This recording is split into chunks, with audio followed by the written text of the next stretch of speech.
speaker. Thank you kindly. Okay. Nydia, you always told me to put it in speaker mode, correct?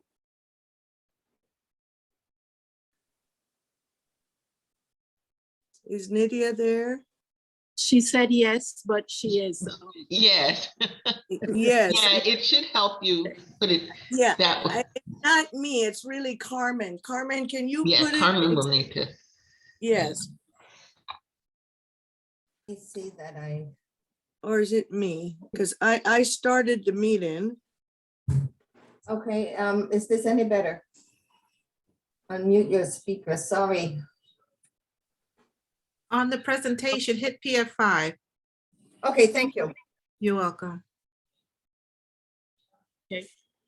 Thank you, everyone. My name is Bernadette French, and I will be your facilitator for this evening.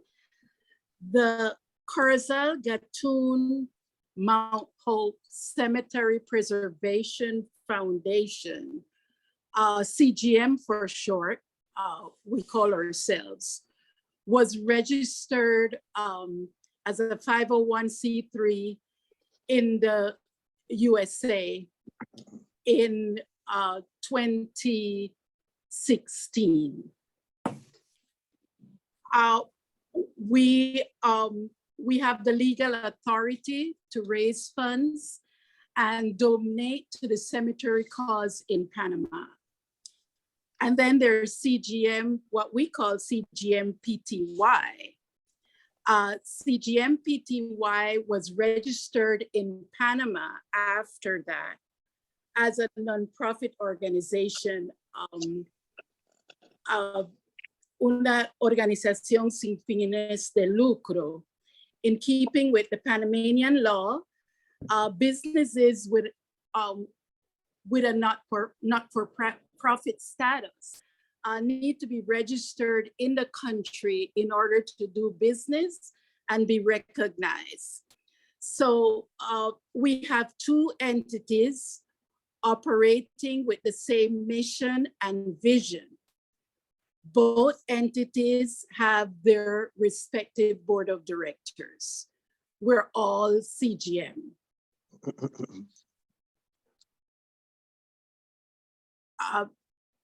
The CGM Cemetery Preservation Foundation was formed by proud ancestors of the diggers and builders of the Panama Canal. With the support of our diaspora and the world, we have always sought to secure a place of rest that is deserving of honor and respect for those ancestors. We are dreamers and advocates, and we have been working diligently in order to achieve that respect for our ancestors that are buried in the silver cemeteries in Panama. Carmen, next. Okay, our mission.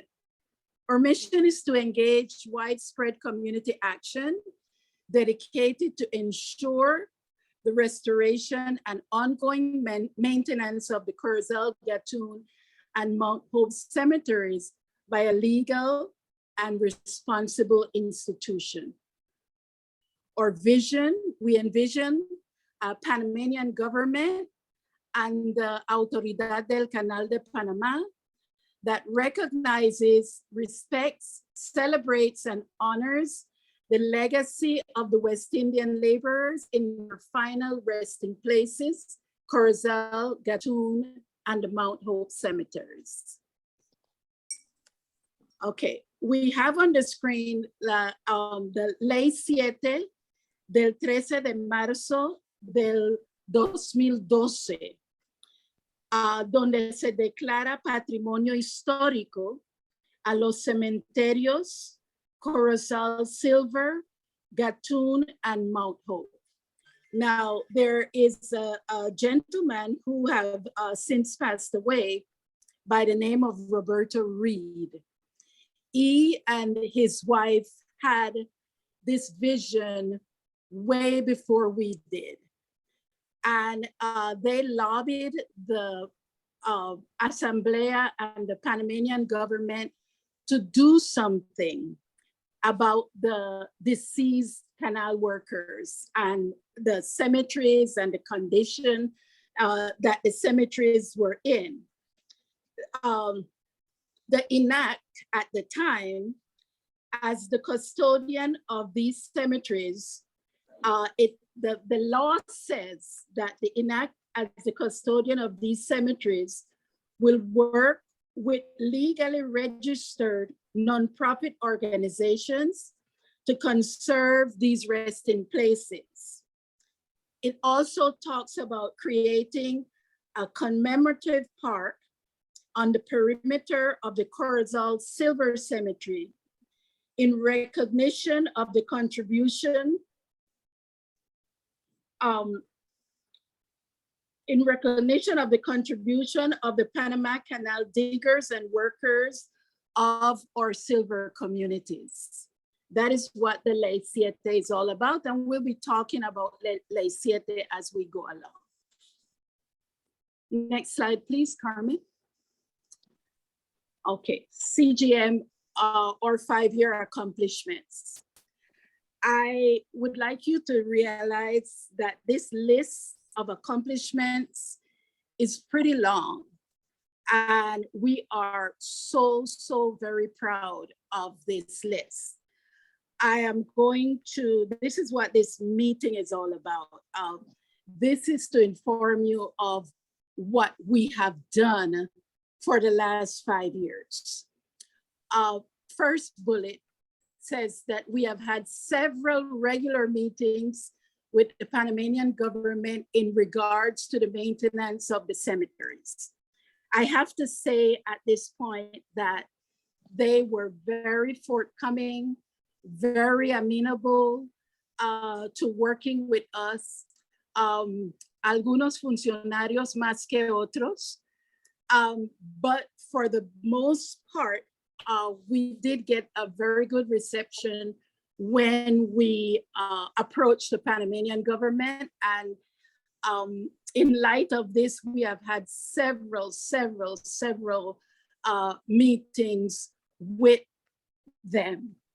In the beginning, it was INAC, and then the name of the department was changed. The INAC became a ministry, and now it's called the Ministerio de Cultura, Mi Cultura for short. Did somebody ask me something? No? Okay, sorry, I thought I heard. I also want to say that as I go down this list, please interrupt me and ask questions if you would like to, even though we have a question and answer period.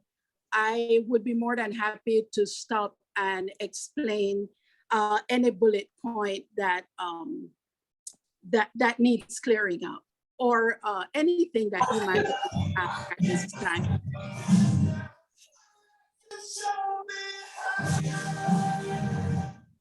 Whoa. Okay. Okay, the second bullet. The ACP is committed to assume the ongoing maintenance of the Gatun Cemetery. So that is something that that was accomplished. The Autoridad del Canal de Panama does do regular cuttings at the Gatun Cemetery. And if those of you who know Gatun, now with the canal expansion, there's a bridge that crosses and you can go over and sort of get to the cemetery that way. It's not like on a main thoroughfare. And I believe that you have to ask permission to cross that little bridge and get over to the cemetery, but it's completely doable. And in the Gatun Cemetery, I believe it's the oldest one of the three. And the grass is being maintained. And of course, the headstones and crosses and so forth are very old and by now probably need some beautification. The third bullet, we have established a working relationship with ABMC, both locally and in their headquarters in Virginia.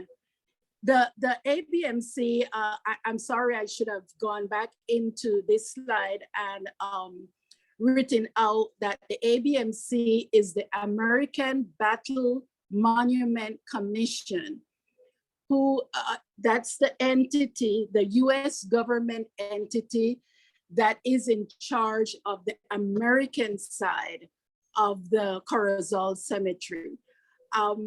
They have an office locally right there in the cemetery. That's where we used to go all the time. The part that was the chapel, where when we buried our people, we used to congregate in that chapel. Now it's their office, and their headquarters is in Virginia in the United States. So we have a good working relationship with the ABMC. Next bullet, there was a cleanup project in the last 5 years provided by the United States Coast Guards. The Coast Guards, from time to time, they carry out humanitarian projects, and the Corozal Cemetery was the recipient of a cleanup done by the US Coast Guards. They came through there and they cleaned out gutters and picked up palm fronds and did what they did. It was supposed to be over 2 days, but I believe the ship that they were on had some delays, and when they came, they could only do 1 day. We tried also to get our community to come out to join the Coast Guards in that cleanup day, but we were not successful in getting a lot of our community to join us on that day. We have established a relationship with the US Embassy in Panama, as well as the embassies of Jamaica, Barbados, and France. The US Embassy have helped us, actually when we first started, and I think Francis can talk a little bit more about this, the ambassador that was in charge of the embassy became a friend of CGM. And he was very, very instrumental and very helpful in giving us information and tips and things that we could use in order to move forward. Subsequently, there was a class that we took at the embassy. We had a committee go to the embassy and take a class in grant proposal acquisition. And because they were interested in us getting some monies to continue our work in the cemeteries. Francis, you want to talk a little bit more about that? Yes, I'd be happy to, Bernadette. Just briefly, the U.S. Embassy, all the cemeteries across the globe that are American fallen soldiers get funded for the annual or daily maintenance of their cemeteries through Congress. So it was, as it was explained to us, the U.S. Embassy could not or even the ABMC give us money, but they were very, very eager in sharing ways in which we could use SAM, for example.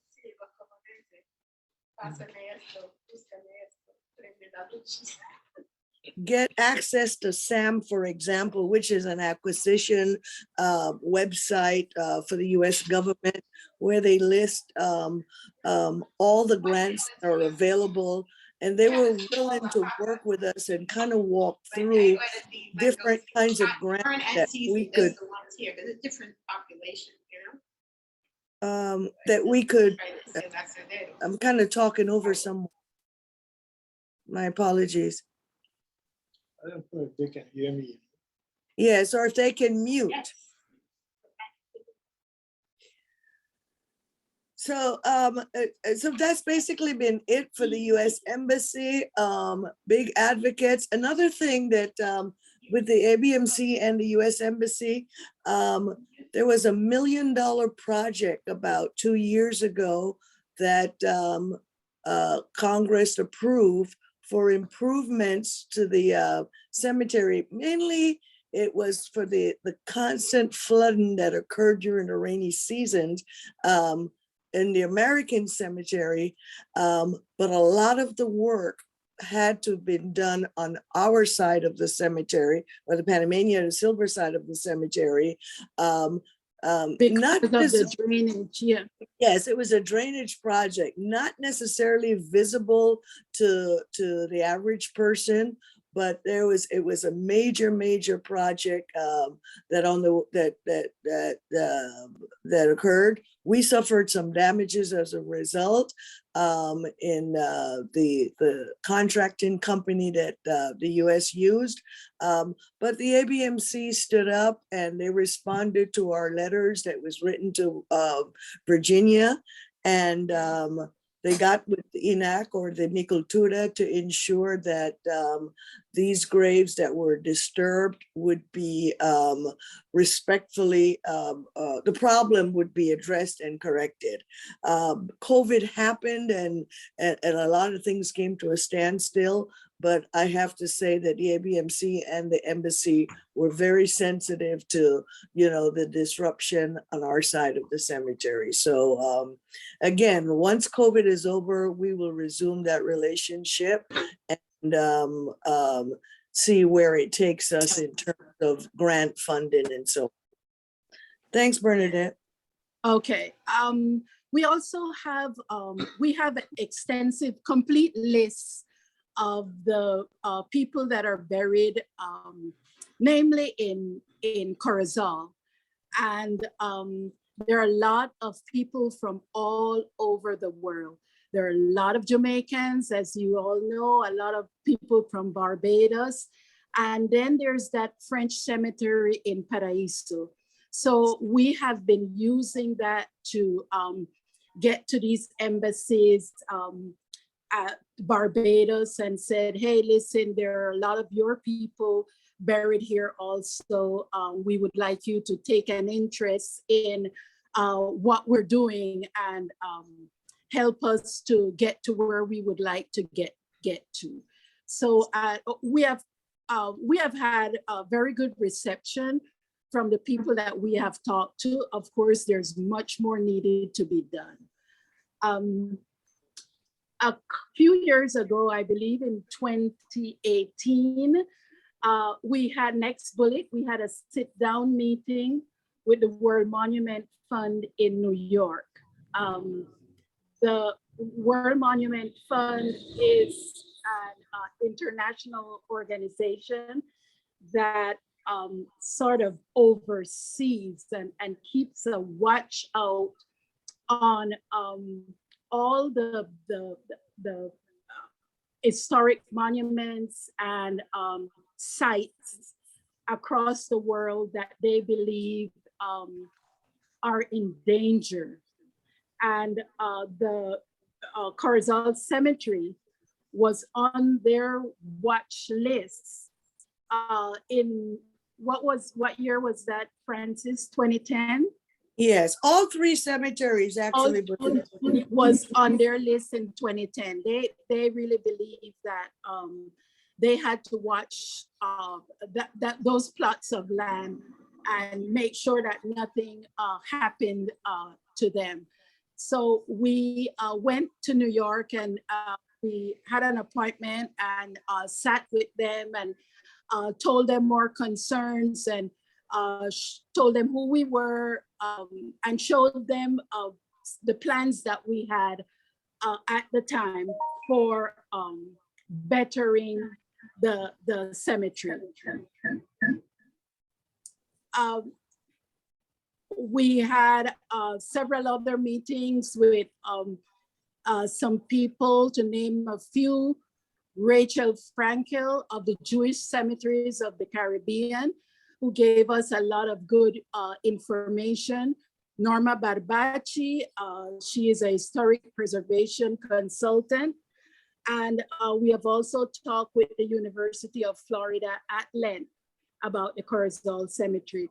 I just want to say that one of the things with the ABMC, when we talk with them, they even gave us tips on the type of grass that needs to be planted in the Corozal Cemetery. Now, you know that the Panamanian governor is not going to spend any money on no special grass for the cemetery. So, but we have that up our sleeves. If we get lucky, that's one of the things that really needs to happen.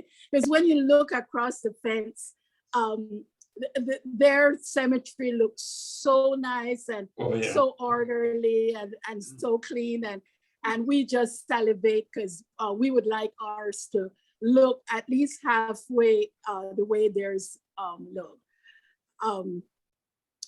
We had a roundtable meeting in Panama with notable Panamanian representatives.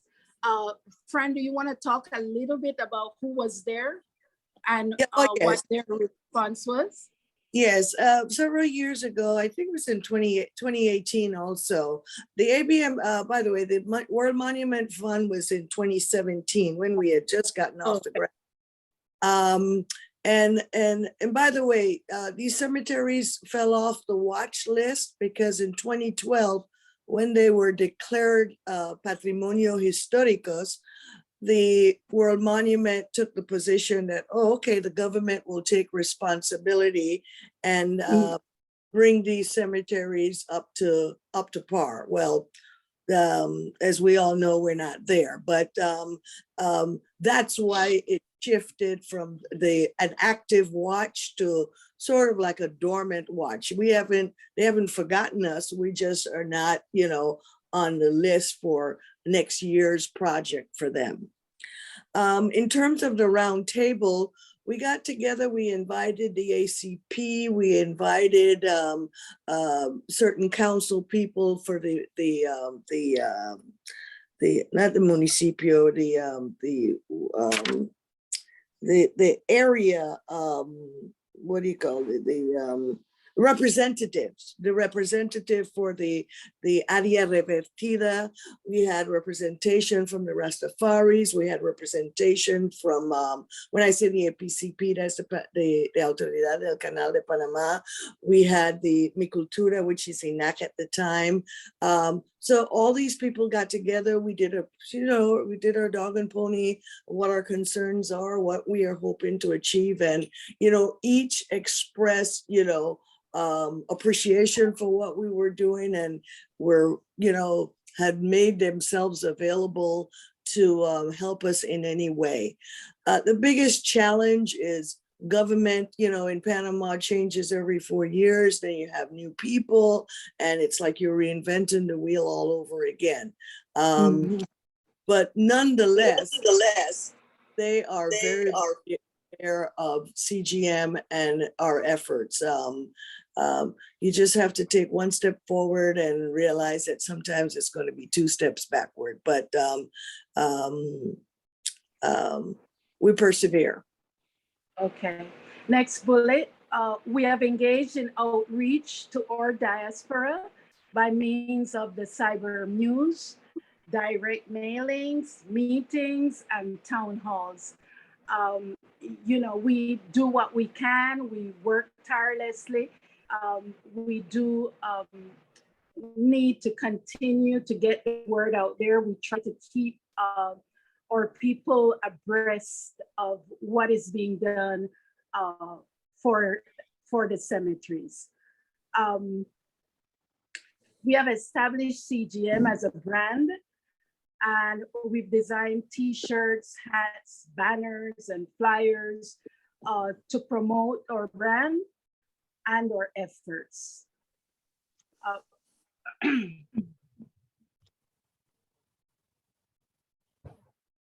Carmen, next. Okay, she carried it up. I'm thinking, oh, we have done several interviews. There was an interview with a French television journalist at the cemetery. Several Panamanian news outlets, reporters, as well as authors interested in the cemetery, people that are writing books. Every time we have an event, we go on the Jerry D show. Some of you are familiar with the Jerry D show in the mornings. And he has been very forthcoming and very helpful in helping us to spread the word with whatever we're doing. We have annual memorial services in both Corozal and Mount Hope cemeteries. There are constant cleanup and beautification efforts. We participate every year in the Feria Afro-Panameña at the Atlanta Convention Center with marketing and fundraising efforts and giveaway prizes. We've given away a lot of things, boom boxes, microwaves. We kind of get on the stage and get in people's faces and kind of give them prizes so that they know who we are and what we're doing. And also they offer a lot of donations. We participate in the Mes de la Etnia Negra parade in Rio Bajo and Colón, and also the Afro Festival Expo at the Hotel Panama. We have acquired, I say acquired, but actually a member of one of our CGM supporters, I should say, acquired aerial photos and videos of both Corozal and Mount Hope cemeteries. They were taken by drones, and it's just an amazing thing to see. So we do have that also for any purpose that we deem fit. We have given charitable donations to the families in Panama affected by the pandemic. A lot of, we went through the churches in some instances, our community churches, and gave away grocery store cards, like gift cards, $25 grocery store gift cards. We gave away a whole lot of those to the communities in Rio Bajo and Juan Diaz and Colón. Can you go up a little bit, Carmen? Where is that?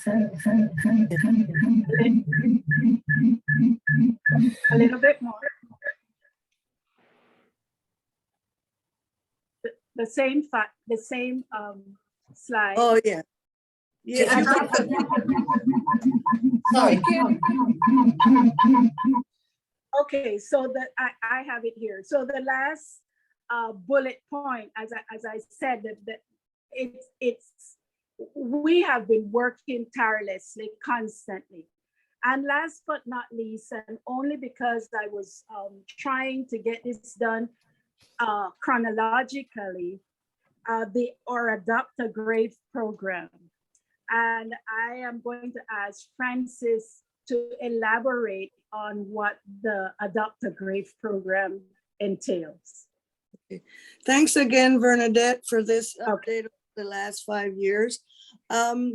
One of the things that we have had as on our wish list to do was there are thousands of grave sites within the cemetery that are literally under dirt. It's funny, Carlos Celine sent me a picture yesterday, and he just had his father's grave cleaned up and spruced up, and it looks really nice. So you have this beautiful tombstone of his father, and it's just all grass around him, and then the backdrop is sort of a lot of headstones that are black and it needs scrubbing. And Carla said, you know, hey, let me see if I can find out who are these people in the back that are buried there, that he could, you know, try to reach out and find these families.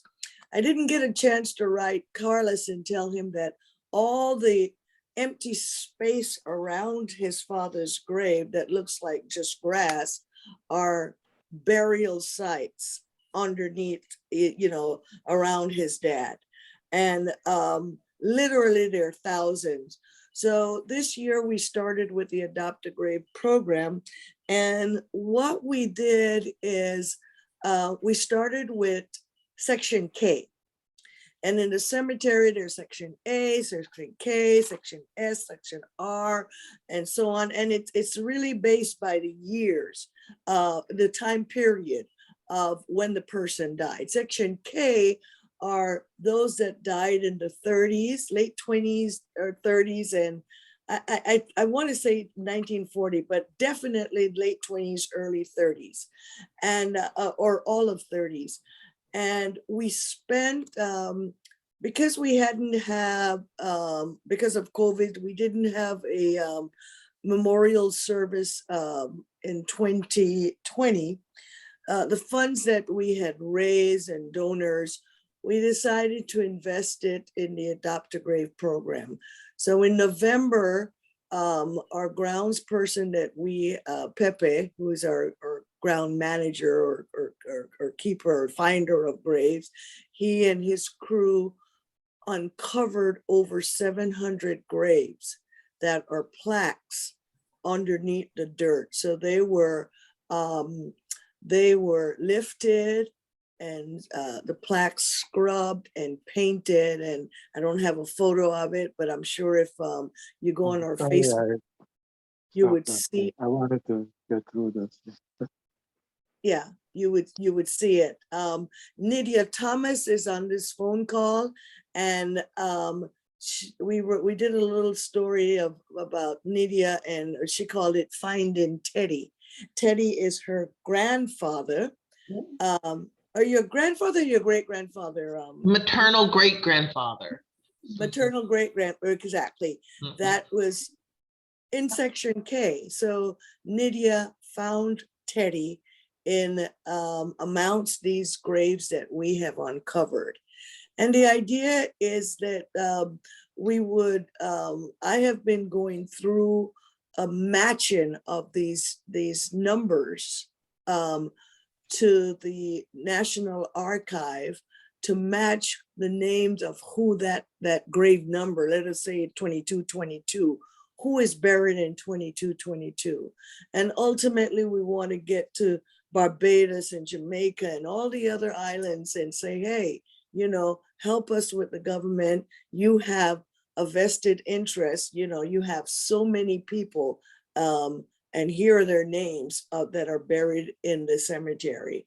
So we're in Section K right now. We still have another phase of Section K to do, and ultimately try to move on and uncover all the graves that are beneath dirt in the cemetery. People have opted to they didn't necessarily have a family, or they, I know that my buddy's family are dead and gone. So I would like to help to preserve that cemetery and do the cleaning. So the Adopt a Grave is really you taking on, the $10 a month or whatever number of dollars it's going to end up being, to just keep that particular grave clean and uncovered as long as we can. Mhm. Thank you, Francis. And You're that section K that we started with it's sort of an organized, concerted effort for an entire section. But we have gone in and uncovered graves for people that, Francis, you remember that one that was all the way up on the hill, all the way up inside the bush? The American guy that wanted, the lady that was buried there was actually the maid. Oh, yes. that raised them, actually, and they wanted to clean up he wanted to clean up her grave, and it was so far up. I mean, it was unbelievable. We did the same thing for Daniel Holness's grandfather. When we found his grave, it was like below more than 12 inches of dirt. Over the years, the dirt moves and shifts and covers these plaques, and that's just a huge project that needs to be attended to. And the Adopt a Grave program is actually only one way in which there must be 1,000 ways that we can get this done, but it's what we can manage right now at the time. And the truth is, slide. the truth is, Carmen. the truth is we have, we're on top of the government to just keep cutting the grass as often as they can during the course of the year. So to think that they're going to go and dig graves up is a stretch right now. So we as a community and CGM, that's where we come in and try to work with them or contribute to uncovering and preserving the cemetery to the degree that we can. Next slide, please, Carmen. Questions and answers. Now we would like to hear from you. Are there any questions at this time? And I'm sure you do have questions. I have a question. Sure. You said you needed volunteers, and exactly how would that work, and what do you need the volunteers for? That's part B, Armando. Okay. Why are you trying to jump so fast? Okay. Yeah. Okay. Yeah, we have a few slides that tells what we need the volunteers for, but I'm sorry, I wasn't clear enough. I was just referring to what we have talked about up until now. Okay. Yeah. I have a question, maybe out of curiosity. When did they start burying people at Corozal? I just heard Francis say that there was a section from 1920, late 20s. When did it open up? Hi, Leticia. I think Corozal was opened up, or let me say, the records that we have for the cemetery is really the Gorgas mortuary records. And that record goes from 1904 to 1991. So it's a matter of us looking at the list, which, by the way, we have downloaded, and sorting it by year to determine what is the first set of burials in the cemetery. I know for sure the 20s, because by then, you know, you can imagine our folks came in the 1800s. Before Corozal, everyone was buried in Monkey Hill, Mount Hope. During the construction of the canal, the burials were occurring in Mount Hope until Corozal was open. And I want to say Corozal may have been open maybe 1910, 1915. I'll get the exact date. Really appreciate it. Thank you. Sure. I have a question. And hi, Leticia. That's my prima. Hi, Prima. Call me later. Okay.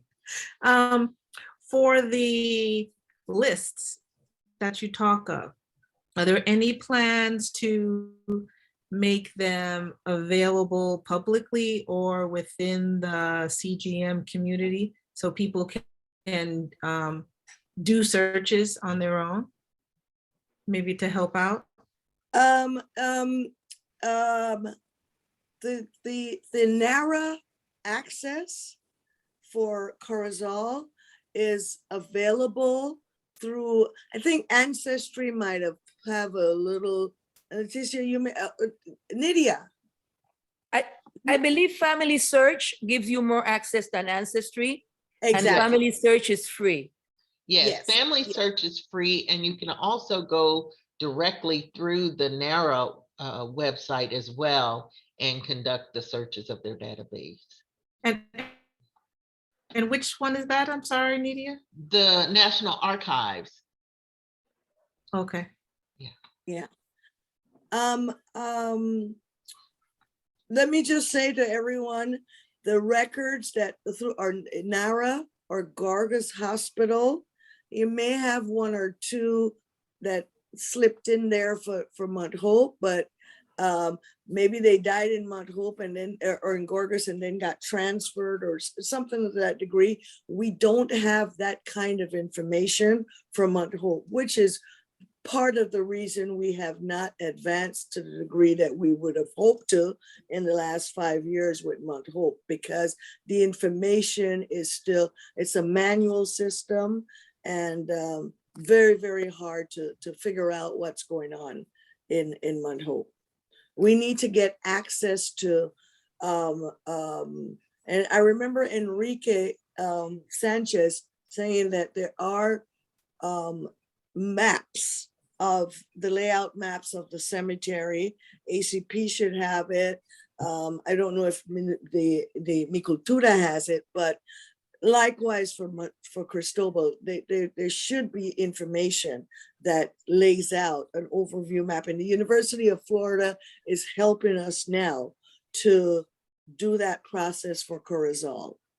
And we have to try to figure out how to do it for Mount Hope is we say it's a monumental task. Mount Hope is a monster.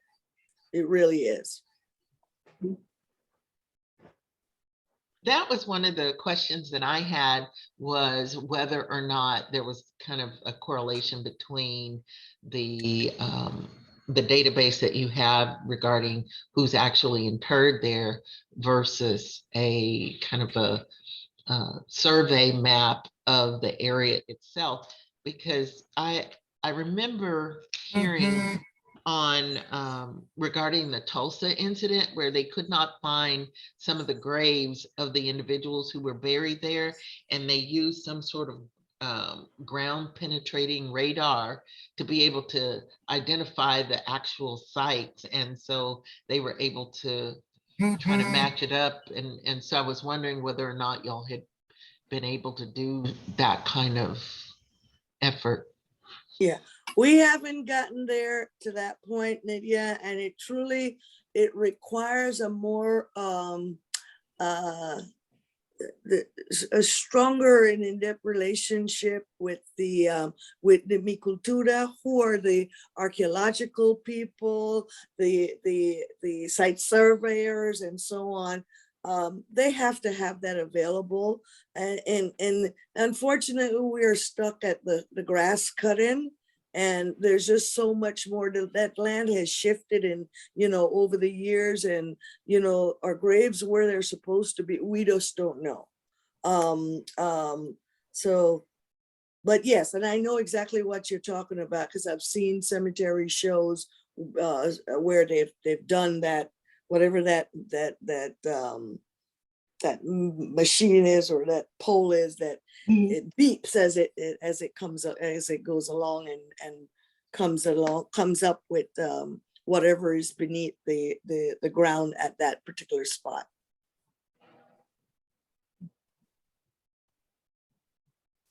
Okay. Are Anything there any else? Anybody? Okay, Carmen, going forward, 2022 and beyond, Francis, I believe this is actually your slide. Okay, thanks again, Bernadette, and I thank you all, and I beg your patience. I'll try to get through this as quickly as possible.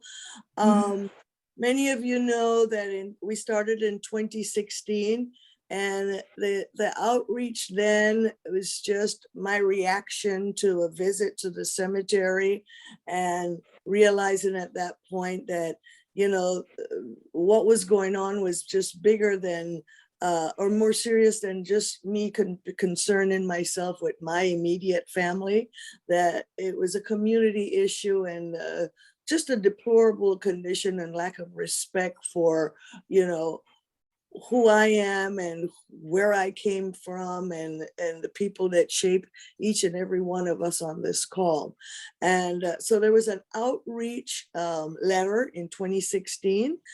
I certainly didn't know anything or what to do. I just know that, if we band together, we can get our voices and we can start doing something. And so my belief has not changed. I think that, we are not we are a nonprofit organization, thankfully, and which allows us to get donors to contribute. And really, that's the lifeblood of this organization, donations from our diaspora.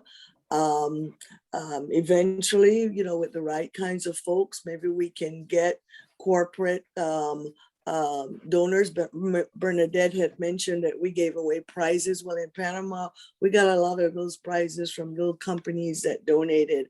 The U.S. is really the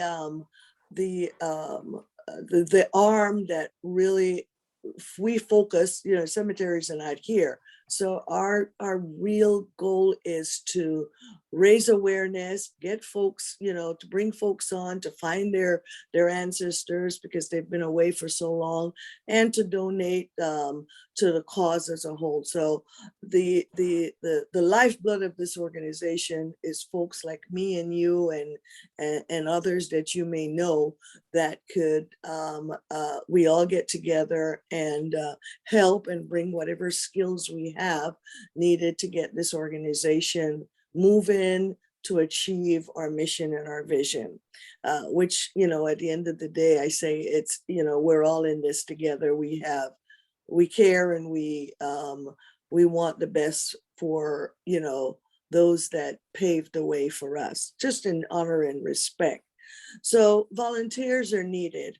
And in 2016, 2017, we had a lot more people than we do today.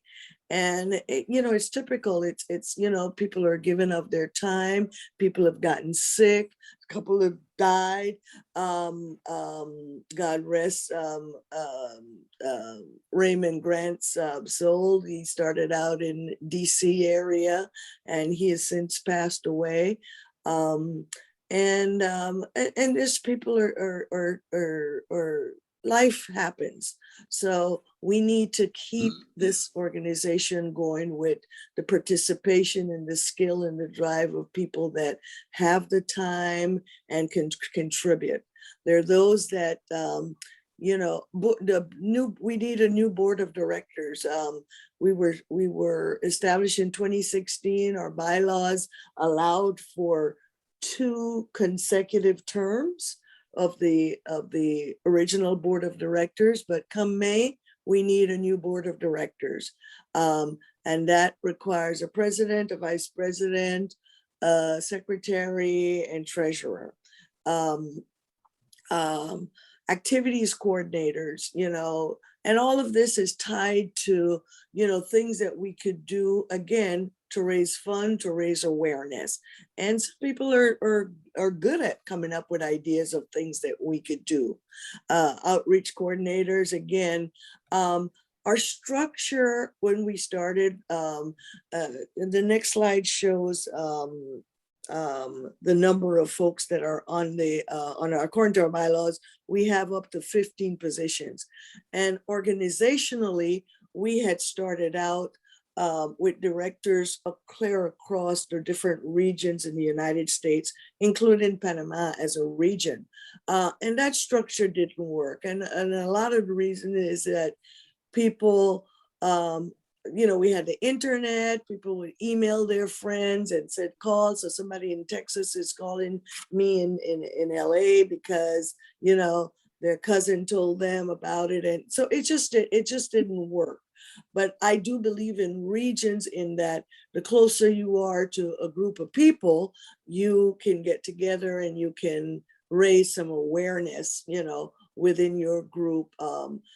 Here in Florida is huge. Orlando has a large group of Panamanians, but the Fort Lauderdale area has, and so on. And likewise with Texas or even New York. A fundraising specialist. I think I had mentioned that the US government, the embassy had suggested that I signed up and got on SAM for, grant and fundraise and finding funds.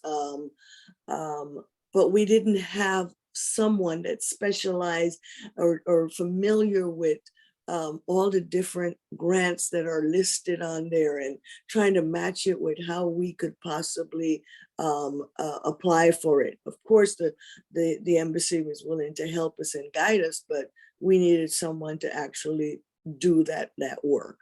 Proposal writing. Once we find a grant, who can help us with the proposal? We do have a legal person that volunteers their time, Greg Mayer in New York, but Greg is also a professor. He's an attorney, still working. His kids just gone to college, so he's available, but so much, so we really, really need more people. We really, really need the folks on this call. If not you, who that could help us continue this process. Next slide, Carmen. It's there? Amendment there? Okay. Yeah, so some of the challenges that we have. Mi Cultura, which is this is the department that's Ministry of Culture. Ministry of Culture, Departamento de Patrimonio Histórico. They are the responsible party for the cemeteries. Right now, they are mainly focused on Corozal. They have done an excellent job in the last 5 years. We went from no cuts to last year 8 cuts.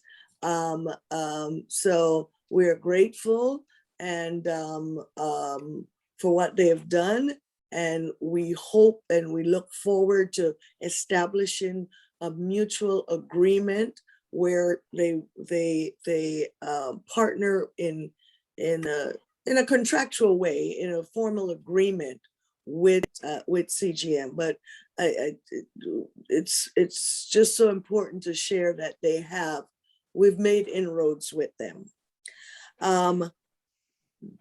Mi Cultura and other responsible agencies to establish a line item budget for continued ground maintenance.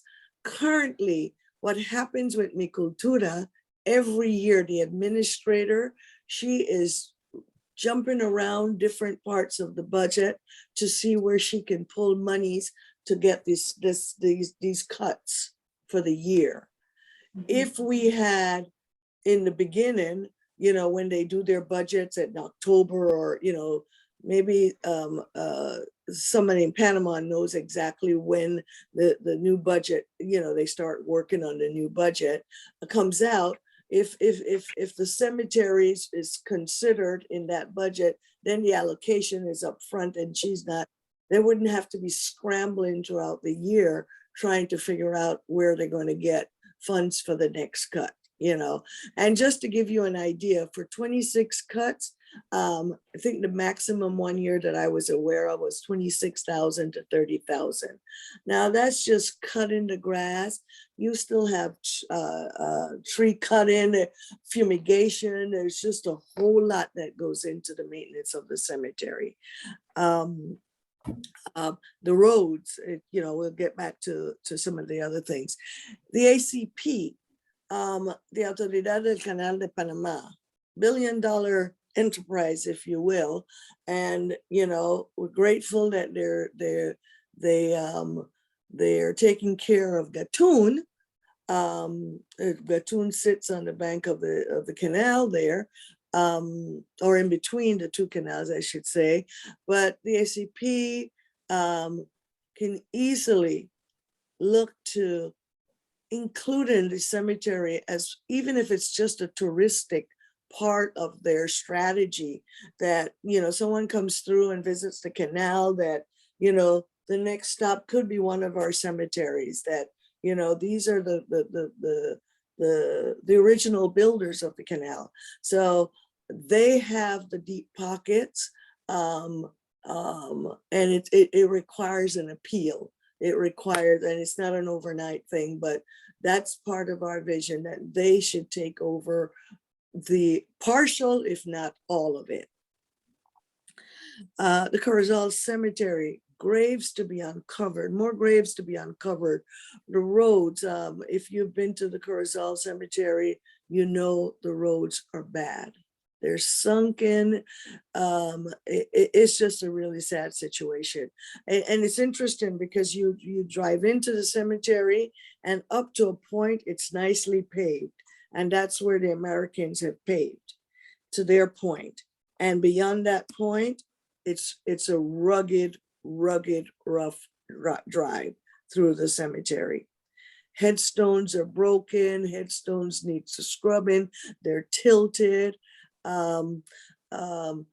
We had aspirations for a monument, but right now, even at the French cemetery in Paraíso, they have a little monument now that the French came and added. But before that, there was just a stand-in, call it a bulletin board, enclosed bulletin board, where they had a little history about, the French that are buried in that canal, in that cemetery. So even if we got something like that, I think it would be, a step in the right direction of recognizing who are in these cemeteries. And the big one is Mount Hope Cemetery. That's our greatest challenge in the short term right now. We have had, I think, 2 cleanups one year. We didn't scratch the surface. And part of it is Mount Hope is a live cemetery. Even though it's a patrimonio histórico, the silver section of the cemetery, it's still active, yeah. It's still an active cemetery. It's ran by the municipio. So Mi Cultura, even though it's a patrimonio histórico, they are not looking after that cemetery. You don't know where the silver burials, if you will, begins or end. I don't know the cemetery well. I don't know the cemetery at all, let alone what area have they deemed as patrimonio histórico. We just don't know. So we really need help if we can begin to put a dent in Mount Hope. The 2 beautiful ceremonies that we had were nice, and folks really came out and tried to clean up around the gazebo as much as they could, but it is truly a monstrosity. And it's sad because I get emails all the time of folks asking to find their families, or how do I go about it? And you can't give a good answer because I don't know the system, and I don't know anybody that knows the cemetery well enough, as we have a Pepe in Corozal that worked that cemetery for 10 years and could walk through the cemetery with his eyes closed and know where to go find, and who has been the one to find grave sites that are under inches of dirt. I should say at this point that Sheila Wilkinson's dad, Mr. Clark, was in charge of the Mount Hope Cemetery before the turnover of the Panama Canal. It is said that the records at that time were very well kept. Unfortunately, everything was by hand, was done by hand, manually, no computers. But you could go to that little office and they could tell you exactly where everybody was buried. Now, the latest thing, of course, Mr. Clark has since passed away. I interviewed him and asked him about that. He said, well, when I gave it to them, it was in order. I don't know what they did since then. So, you know, we understand that they were trying to move everything from manual to putting them on computers, and we really don't know how far they've gotten with that. We have there's a new administrator there, but everything is political, you know, so we really need somebody that and I guess Francis will tell you a little bit more about that, not some one person, but a group of people that will take the Mount Hope Cemetery and make a project out of it, and come up with a way that better can be done in that cemetery. Go ahead, Francis. Yes. Where are our It's, just a minute before you, Mr. Barrera, are you raising your hand, or I just want to know. I'm just waiting for when you guys reach the questions part, because I have a number of important questions I think I will want to bring at some point to this group. Okay, thank you for that. Okay. Yeah. I wanted to share this sign with you. Many of you on this call know that, you know, we have the CGM part of our organization that's looking after the cemeteries. And then we have Pan Caribbean Sankofa, where we're doing oral histories with our descendants, with the descendants of our ancestors that are sharing their stories and trying to build a quilt so that, you know, part of the university's Panama Canal Museum collection will include the West Indian stories that is as historically been marginalized or omitted in the storybook. So the university shared this with me last week. They are continuously collecting memorabilia and artifacts that Americans themselves have had or have held on to or whatever, now that they're adding it to the collection, to the Panama Canal Museum collection at the University of Florida. And we got this one, she sent me this photo last week, this plaque. And, you know, in reading it, I don't know if everyone can read it, but it says Mount Hope Cemetery, first known as Cemetery Monkey Hill, used as a burial place since 1853, after the beginning of work of the Panama Canal Railroad, named Mount Hope in 1869. I think my brother had asked why Monkey Hill, why was it named Monkey Hill? And maybe somebody, you know, Bernadette kind of explain that, you know, at Panama, the different species of monkeys and so on, maybe there's a concentration in this area.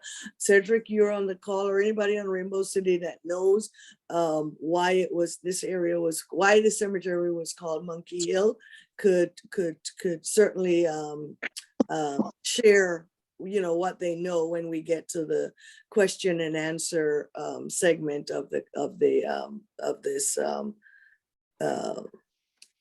presentation. Again, the overview for our recruitment. The executive board, as I mentioned earlier, president, vice president, secretary, treasurer, responsible for decision making and voting right, and you have voting right. Perform the duties and responsibility as per your role. And we have a kind of like an overview role of what each role, their responsibilities are. And meeting participation, you know, is required. You are a board member, you are, you know, responsible for the organization. So it's only fitting that you are part. And our bylaws states that, you know, after so many misses of meetings, then it's a question how committed you are to the responsibility and the role that you've taken on. We have room for 11 directors. Again, decision making and same thing, and participation. And then you have the ad hoc volunteers, those that don't really have the time, but have a skill set and want to come in and help with maybe a particular project. Let us say if we have a proposal to write and they're good at proposal writing, that they could get on a committee and kind of, you know, head that committee and see that to its completion. Then they go away and, you know, call me in 6 months when you need me again. Again, because donations is the lifeblood of what we do, many of our board of directors folks, we, you know, it wasn't mandatory, but we had come up with a number of, okay, $100, $150 a year that, you know, you put in a pot as seed money to kind of keep us going and so on. And people have contributed that, you know, $25 a month, $10 a month. Some people just sent their $150, you know, all at once. We are not a membership at large organization. It's only the folks that are on the board of directors, and everyone else is really a supporter, if you will. I hope that explains the roles, and I'll leave it to question and answers at this point.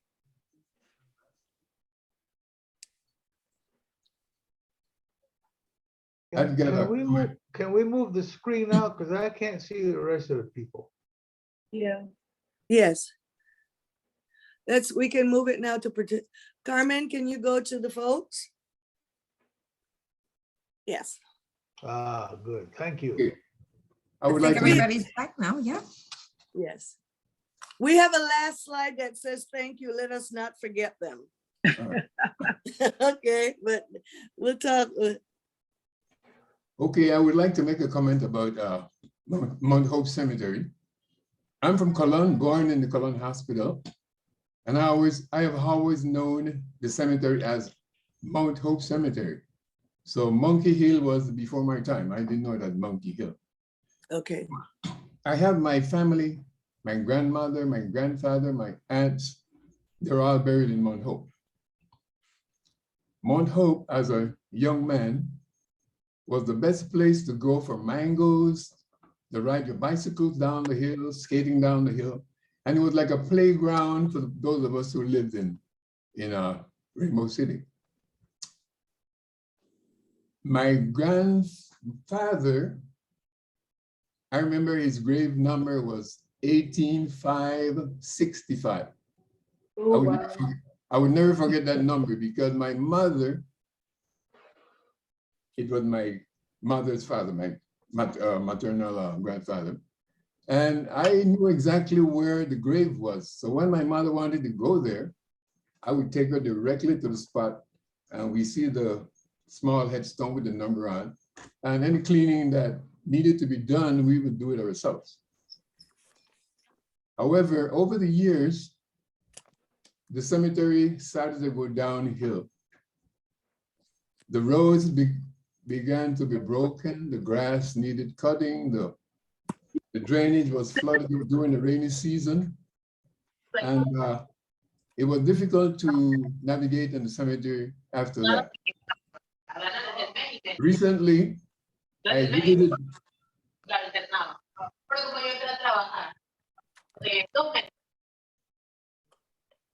Am I talking over somebody? Yeah. Okay, recently I visited the cemetery with Mr. Clark, which is Sheila's father, and Arcelio, the president of SAMAC. And to my surprise, the cemetery was almost unrecognizable. I didn't recognize the cemetery at all. It was broken, full of grass, flooded with water and everything like that. And I think that the reason why the cemeteries are not maintained is because there's a difference of construction in the cemetery. I'm talking about the headstone, the tombstones, and that kind of stuff. They're all different. So to keep the grass cut is very difficult to get between those different design tombstones to keep the grass cut. And I would make reference to the cemetery in Corozal and the French one in Paraiso, because all those headstones are similar.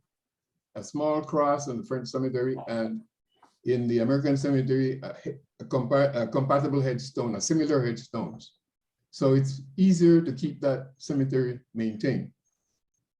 So to maintain Montauk Cemetery, I think it's a job that's, you know, almost impossible to bring the cemetery into any good shape. Somebody mentioned it as a tourist attraction. That would be nice, because Corozal Cemetery, Arlington Cemetery in Washington, those are all tourist attractions. When you go to Washington, everybody wants to go to Arlington Cemetery to see the different famous people buried in the Arlington Cemetery. That is behind the Lincoln Memorial in Washington. So the attempt that we're trying to do to update the cemeteries, I think is a good intention, but it's a very difficult one. And mostly I would refer to Montauk as the most impossible one to maintain.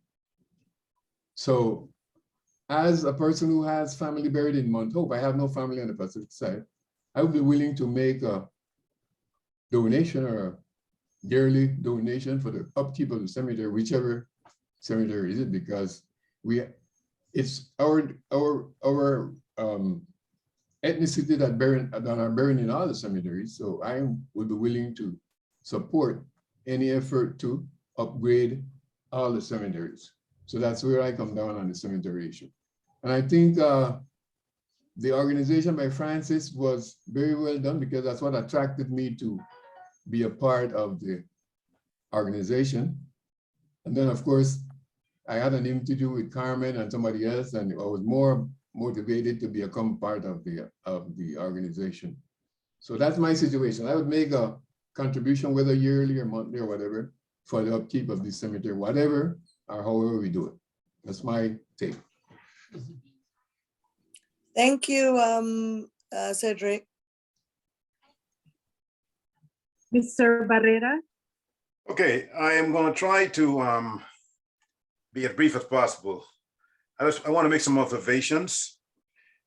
First of all, I wanted you to know that I felt like crying, still feel like crying, hearing of the deplorable condition of these cemeteries.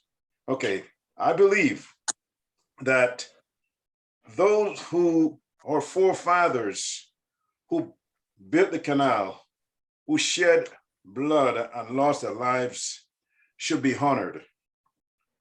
And those of us who came behind them and worked and even retired should also do so. And we should also be honored, because we're talking about legacy and honor. So I want to say this, and it may sound controversial. I am controversial. I want to be controversial. I believe that the government, and I'm speaking, I'm speaking of the canal zone here. I was born and raised in the canal zone, okay? And part of the reason why we're having this problem is a problem of culture, okay? I grew up in the midst of two different cultures. Okay, I believe that the government of the Republic of Panama has benefited from the very inception of the canal from year 1914. Okay, when the canal was turned over to Panama, they assumed the responsibility. In fact, before the canal was taken over by the government of Panama, we heard for many, many years that once the canal is taken over, everything's gonna run as good or better. That has not happened. Those cemeteries used to function very efficiently. Now, I heard the word impossible as far as New York, as far as unhope. I don't think it's impossible. I think it's going to be very difficult, especially because of the degree of deterioration. But I want to say this, because the government of Panama has, and the Republic of Panama has benefited from the canal and continue to benefit from the canal, they should have a moral responsibility, not just for the canal, but all the other aspects of the canal, including the cemeteries.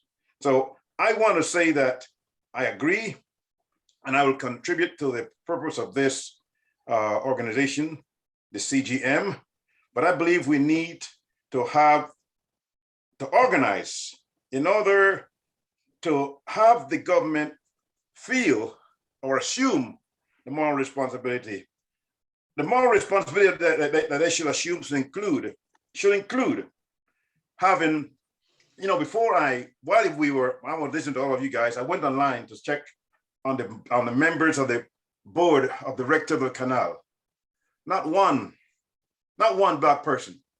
And also, I'll tell you this, I believe that if this organization, and again, we can think of all this for the future, but if this organization organized properly, we can get a lot of stuff done to honor these folks from the West Indies who built the canal.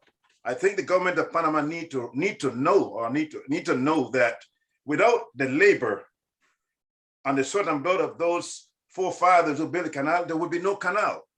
Just in the same manner, if the Black slaves did not build the White House, there probably would not be a White House. So I think that's something we need to think about.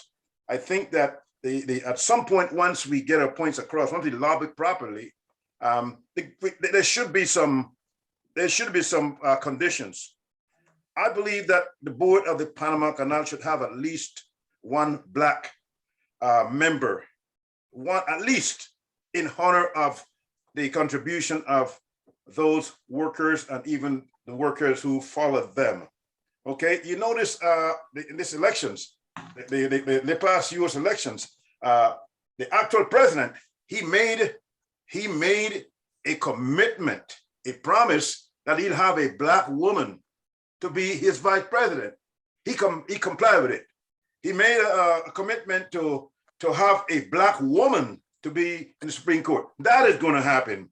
But if we don't do our job, then those folks who built the canal would not be properly honored. That's one of the things I really wanted to get across to you guys. We have to honor them, and in order to honor them, we have to put enough pressure and lobby enough with the government of Panama and the Panama Canal Board of Directors can understand that and assume the responsibility to honor these folks with some of the conditions that we're going to ask them and require. We know a lot of politics is involved. A lot is going on. I found out from someone who works in the canal that many members of the Assemblea, the legislators, that when they get elected, they give them like 5 positions they have, and they can put their family, friends, and all kind of stuff, all kind of folks in positions with much higher salaries than those who work in the canal. So I'm not trying to be political, but it may be political. But if we want to honor those folks who came before us, who built the canal, those are some of the goals that we should have. They may sound ambitious, but we need to have thoughts and dreams. Martin Luther King had a dream, and the dream has not been accomplished totally, but a lot of it has been accomplished. So I believe that's my thoughts, and like I said, I'm willing to contribute. I'm willing to contribute to this organization to make things happen. Thank you. Okay, thank you, Mr. Barrera. Anybody else with any questions? How about suggestion? Yes, sir. Mr. Smiley. Yeah.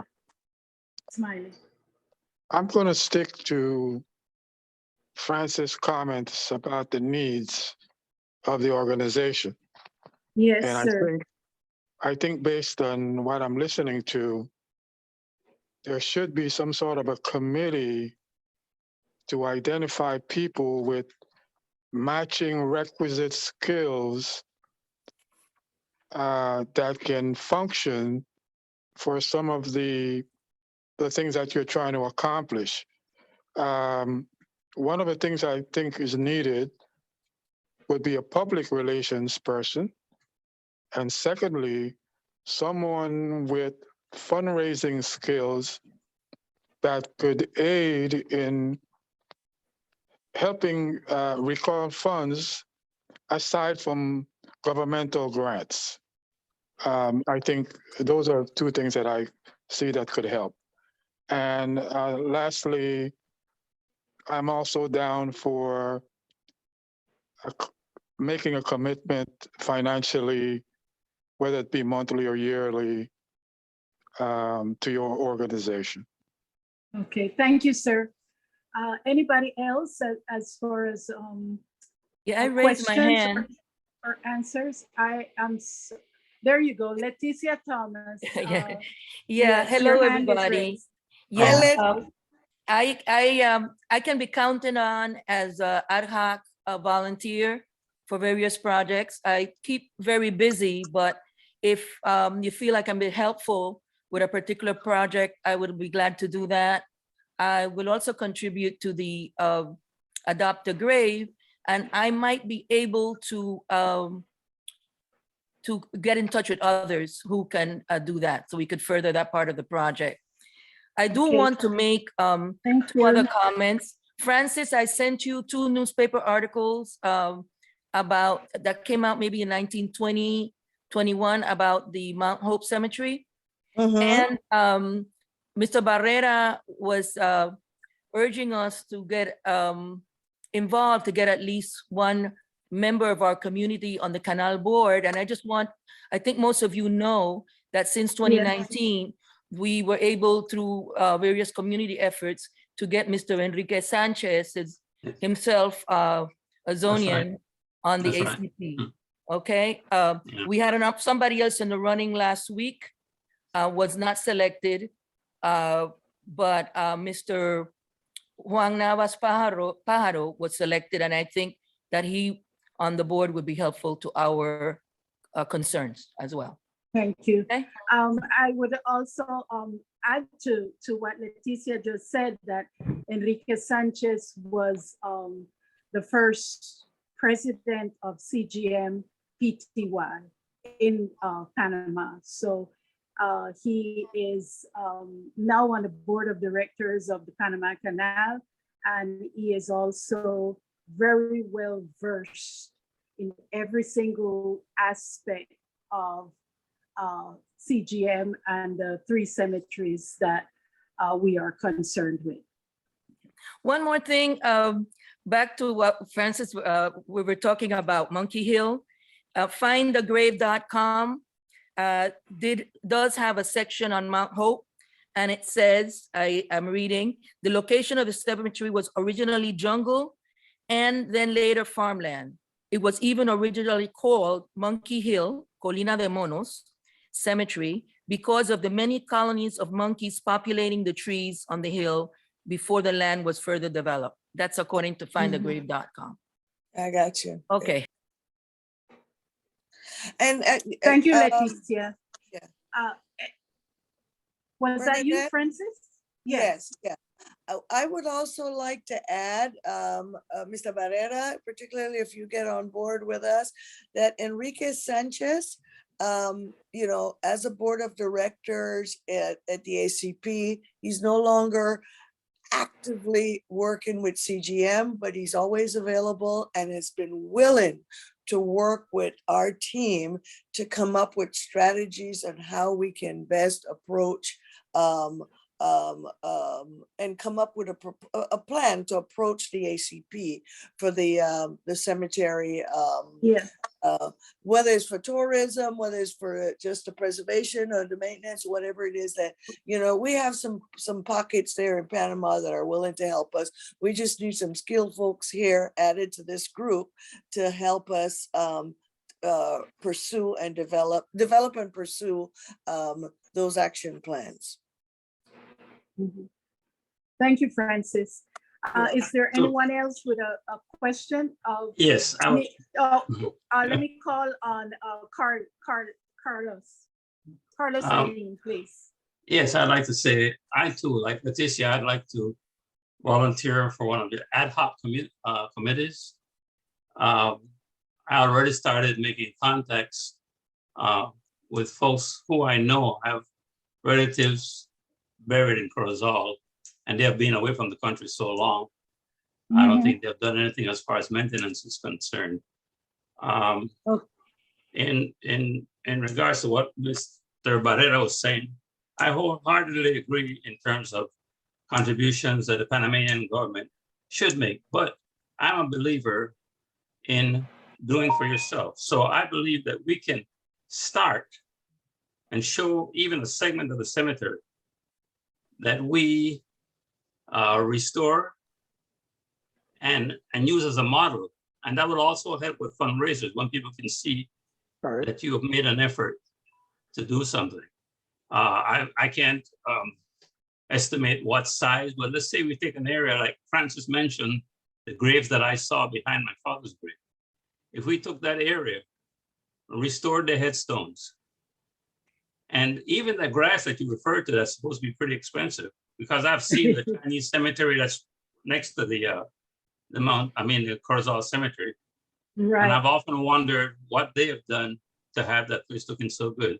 So if we could even carve out a section that we can make a model that we can use to help with fundraisers. This way other folks would see what has been done. And we don't, I mean, if the government contributes to it, fine. If they don't, I'm willing to work as hard as I can to get enough people to prepare that model that we can show and also use as a fundraising tool. Okay. Thank you, Carlos. Thanks for that's valuable information. And Bernadette, Nydia. Nydia Thomas. One moment. Nydia had her hand up first. Okay. Thank you. Leticia, your hand is still up. Can you, if you had your questions answered, can you take it off? Go ahead, Nydia. Yes, I just want to, first of all, say how much I appreciate the work that has gone into the CGM organization. And I became keenly aware of the work that the organization has done in November, when my great-grandfather was located in Section K through the efforts of CGM. So I understand in a very personal way how this work is important. And so I want to say definitely that I am happy to be able to contribute whatever skill set I have as appropriate to the efforts that you will have, whether it's financial or just skill sets and know-how. I'll be happy to contribute that and be involved in whatever capacity you feel like is necessary. But I think that what I've heard so far in the meeting is that there are 3 specific needs, one being funding, the second one being manpower, and making sure that the work goes beyond that, and then also really trying to find a level of accountability of all the governments that have been involved in this effort.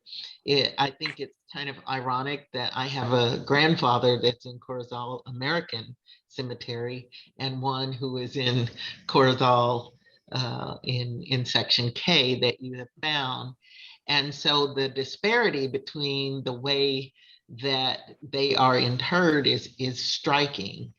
And so I think, and from what I can tell, it's a legacy of segregation that we are experiencing. I mean, the Corozal American versus the Corozal Silver is the same cemetery. And Yes. so I think that it's so important to, as you raise your arguments, to also raise an argument about the legacy of segregation that went on in the Okay. cemetery, because it speaks to who's responsible.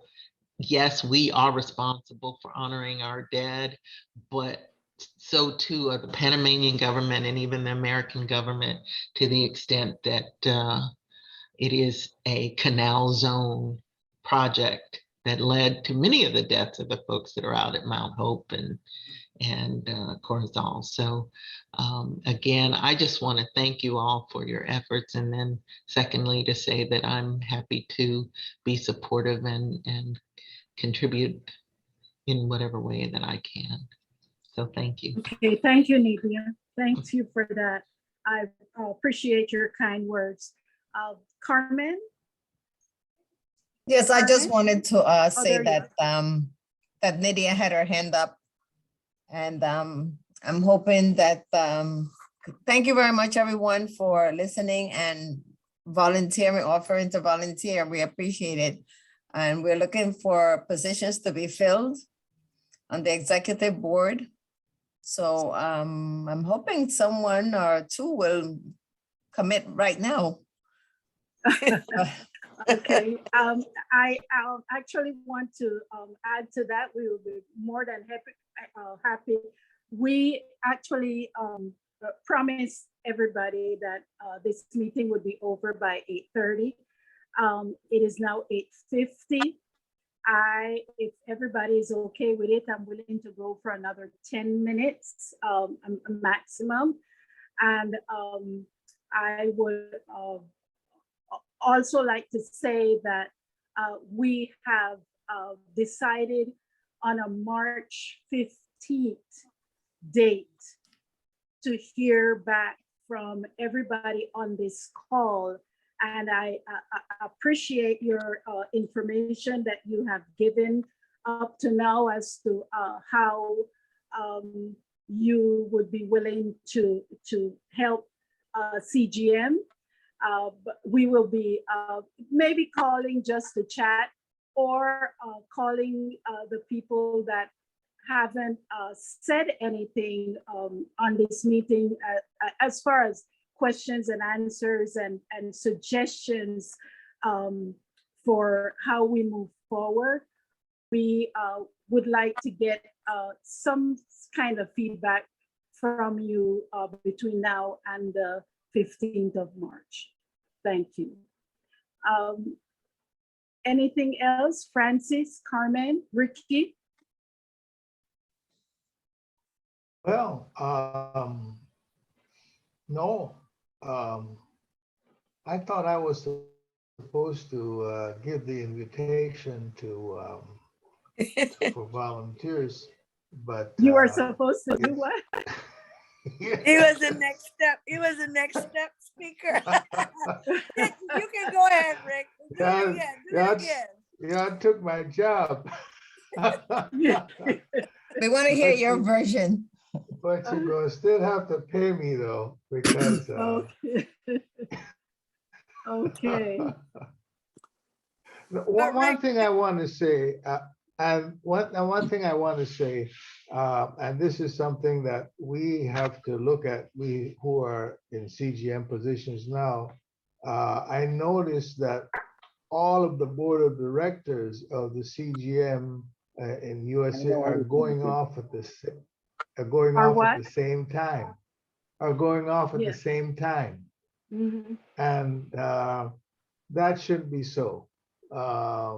We should have that staggered because now you're talking about 4 new people coming on who are new to the organization or new to being a director, and you don't have the you don't have the value of people who've been on there to provide some guidance and some direction to new people coming on. So that's something that we're going to have to look at, because then if maybe if we can have a couple of people stay on for another term, then we don't have to be trying to recruit 4 new people, which can be very difficult to do. But definitely, if there are people who are interested in serving as a board of director, we would certainly want to hear from you. But I'm glad that hey, I'm doing my part because I was paid to do this. I'm glad that I'm glad to hear that so many of you, if not all of you, are willing to support the organization financially, because that is needed desperately. And so that's all I have to say, unless somebody else wants me to say something. Okay, thank you, Rick. Whatever we paid you, you're underpaid. You deserve a lot more than that. And Yes. Francis wanted to say something. Yeah, I just wanted to say something in terms of the position. According to our bylaws, the 4 people that are that are on this call that are members of the board, you can take on a different position. You just cannot stay in the position. For example, I have been the chairperson. I can no longer be the chairperson, but I could be a secretary. Oh, okay. Okay. So that's something we should definitely look at. Yes. Yeah, Yeah. we can't go away, but Bernadette currently is the vice president of CGM, and she thought she was going away. Actually, she was going to take care of her grandchildren and so on. But, I somehow I managed to sign her up to Sankofa also, Pan Caribbean Sankofa. So her and Carmen and I are just I'm not an attorney, but I have a gift of persuasion, I think, somehow. And or they just like me, I don't know. Or I beg hard enough. I don't know. My brother has been my coach since this all started, and he keeps saying, Francis, you still have the passion for this, and keeps telling me it's easier to clean the grave than getting all these people together, But I believe in us, and I believe in our people, and I believe that somehow we muster the energy to do what we have to do, because this matters to each and every one. And if not you, who? And maybe you know of someone that can fit the bill, that even there's some of the younger folks that they haven't thought of joining, but they may realize that this is an exciting thing. I didn't think about cemeteries 6 years ago, and I'm deeply committed today. So I just thank each and every one of you, and thank you for what you have, all your contributions to the call tonight. Yeah, May 15th is right here. We need board members. Thank Okay. you. Thank you, Francis. Okay, with that. did Excuse me a Arcelia second, come on the call? Bernadette. Yes. Bernadette, let's hear from Ruthwin Samuels. Oh, Ruthwin. Oh. Go ahead. I just wanted, sir. Bernadette and Francis, Yes, I sir. wanted to say that I noticed that Tito Johnson is on he's not, face is not being shown, but he had his hands raised. Oh, Okay. I can't see him. I don't have the. His name Okay. is on there. Thank you, thank you. Thank you, Ruthwin. Okay, Tito Johnson, would you please go ahead? I apologize. This is my first meeting and I'm very, very, very happy to see my people together trying to do something for our ancestors. But I just had, at the time I raised my hand, 3 quick questions that I wanted to ask. Yes, sir. Am I to understand that the ACP budget does not include the maintenance of the graves and the cemeteries of the diggers of the canal? That's the first question. The second one is, are we digitizing our records? Are we trying to have our records digitized so it could be placed on a website so everyone could go and click to get deeper information on the organization? And the third one is, have we ever looked into the employment of a permanent people to do the maintenance work, particularly in Mount Hope, which is supposed to be so vast and complicated? Those are the 3 quick questions.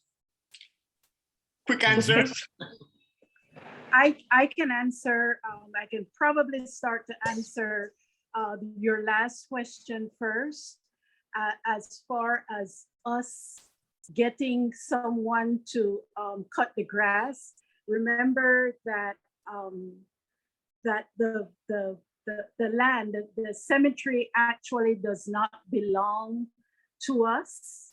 The cemetery is actually under the custody of the Ministerio de Cultura, and in Colón especially, it's being overseen by the MOP, the Ministerio de Obras Públicas. We as a nonprofit organization do not have custody of the cemetery. So in as much as we can go in and we can clean individual graves and you know, maybe a handful of graves and so forth, we cannot hire a company to go in and clean the cemetery. Francis, can you say a little bit more on that and maybe answer questions 1 and 2? Yes, yes, definitely. As far as hiring an outside contractor, the Ministerio currently, they hire a contractor to an outside company to do the cutting. I know that when Arcelio, I think Arcelio is on the call, he's quiet, but I think he's on the call. I don't know if he left. He had met with the mayor of Colón, and again, Mount Hope, we know is a monstrosity that they were looking for someone to hand it over with. Well, you know, we have to be careful in how we set ourselves up. We are not contractors, we're not maintenance people, so you can't dump your problems on us. We can hold you accountable for it, but I don't think it's something in our reach to take on that responsibility. The pressure, yes, and the accountability, but not the contracting. We don't have the skill set to ensure what's all needed to maintain a cemetery. I mean, that's just my thought and my position. What was the first 2 questions? I don't remember. Digitizing the records for future building of a website where anyone who has any concern about the remains of the ancestors can just click on the page on the website, but the records has to be digitized before that can be done. So I'm wondering if that is in the process of being done or not. Well, I am happy to share with you that through our work with the University of Florida at Gainesville, much of what we're doing is we're doing the oral history through Pan-Caribbean Sankofa, but the idea is to digitize. They have digitized all our if you went to the Canal Zone School, all the high school reunion, all the high school yearbooks have been digitized and are made available through the University of Florida and DLOC, which is the Digital Library of the Caribbean. They have, Carla Celine is on this call, and they have a webpage for the Gamboa reunion. And that is going to be, tomorrow we're all going to go away and a lot of these websites go away. Well, the university is going to take on the link ownership of what, not ownership, but they're going to preserve all that's been put on the Gamboa reunion, that it's always going to be there. And likewise, they will be doing with the CGM cemetery.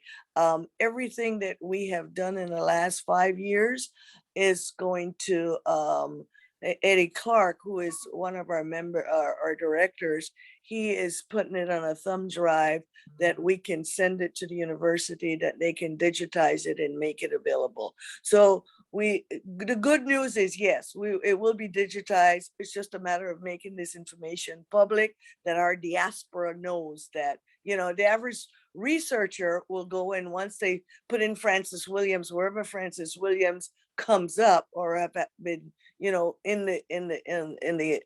the web, will come up and it will drive to DLOC or Corozal Cemetery or whatever. So yes, that's And his being, first question was the ACP budget, as to whether it includes the cemetery, if I got that right.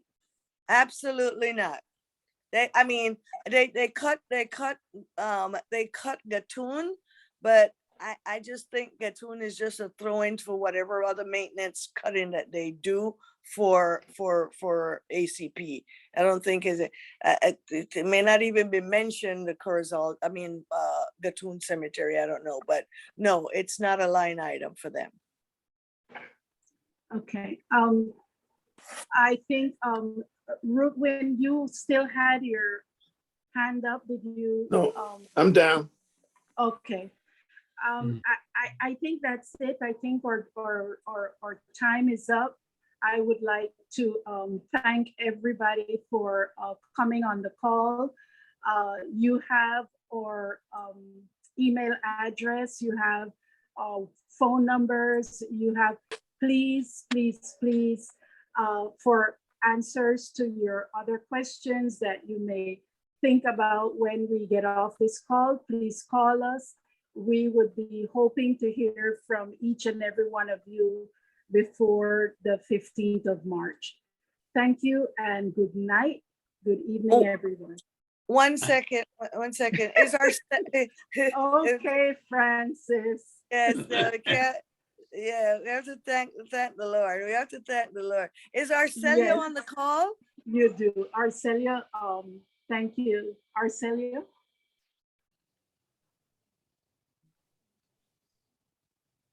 He may have gone or. Okay. Well, Mr. Barrera, we would like to extend the honor of you closing this meeting in prayer. Thank you. Padre, en el nombre de Jesús, te alabamos y te bendecimos y te honramos. Te damos las gracias, Señor, por habernos permitido celebrar esta reunión, Señor. Y te pido, Señor, que tú nos ayudes a seguir adelante. Padre, te damos gracias porque todo lo que hicimos era para la honra y para la gloria de tu nombre. En el nombre de Jesús. Amén. Amen. Amen. Good night. Thank you very much. Thank you. Good night, Good everyone. night. Much love. Right. Bye-bye. Good night. Good night.